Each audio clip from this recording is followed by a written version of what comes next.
If you spend enough time on the internet, you'll eventually run into a viral story about the origin of the word hello. The claim is that Alexander Graham Bell, the inventor of the telephone, named the standard greeting after his girlfriend, a woman named Margaret Hello. It's a highly memorable story, and it is completely fabricated. Bell's actual wife was named Mabel Hubbard, a deaf woman he met while teaching in Boston. No person named Margaret Hello ever existed. And the irony is, the inventor of the telephone never actually used the word hello to answer a call. He favored something entirely different. To understand where our greeting actually came from, we have to look at the reality of 1876. Victorian society operated on incredibly strict social protocols. Proper etiquette dictated that you could not simply speak to a stranger. You needed a formal third-party introduction. The early telephone hardware clashed directly with those rules. These devices were permanently open lines between 2 points. They were essentially early forms of walkie-talkies, and they completely lacked a mechanical ringer to alert the other side that a call was starting. Early users found themselves standing in empty rooms, shouting into wooden boxes, hoping the unseen person could hear them.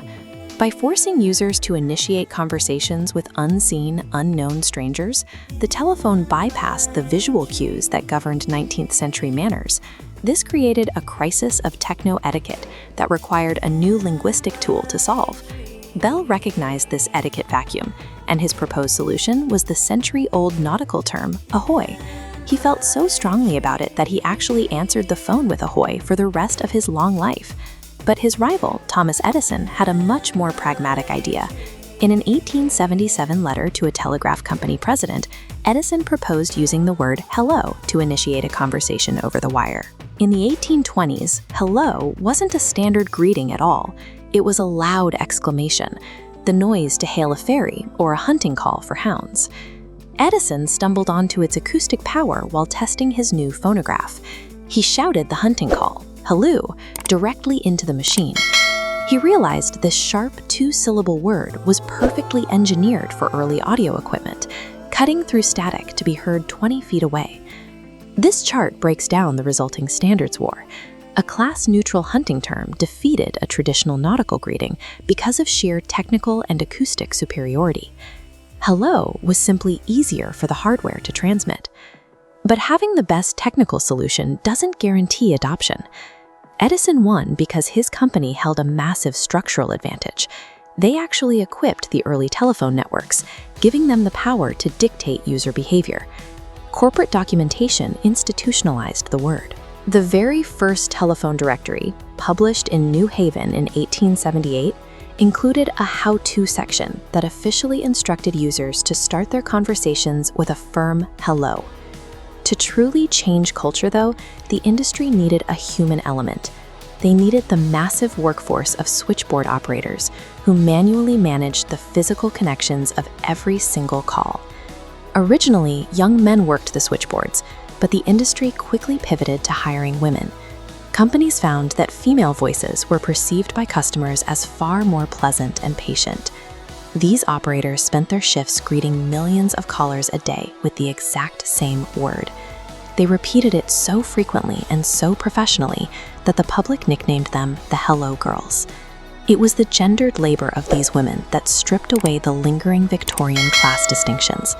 They trained the public how to speak to a machine, and in doing so, enforced hello as an egalitarian global standard.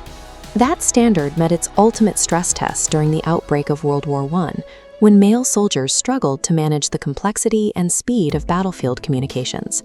The situation was so dire that General John J. Pershing issued a direct military order requesting bilingual female operators. Over 200 women were sworn in, creating the U.S. Army Signal Corps Female Telephone Operators Unit. Operating under Chief Operator Grace Banker, the Hello Girls managed switchboards in Paris, Chamonix, and dozens of other locations. Under extreme combat pressure, they connected critical military lines 5 times faster than their male counterparts. Despite proving indispensable to the war effort, the aftermath was incredibly bitter. The military classified these women merely as civilian contractors. They were shipped home, stripped of honorable discharges, and denied veteran benefits. It sparked a grueling legal and political fight that lasted 60 years. Finally, in 1977, President Jimmy Carter signed legislation granting the Hello Girls full veteran status. By that time, only 18 of the original 223 members were still alive. Today, text messaging often bypasses greetings entirely, and voice-activated AI requires us to say, "Hey Siri" or "Okay Google." Slowly, our global habits are shifting away from hello.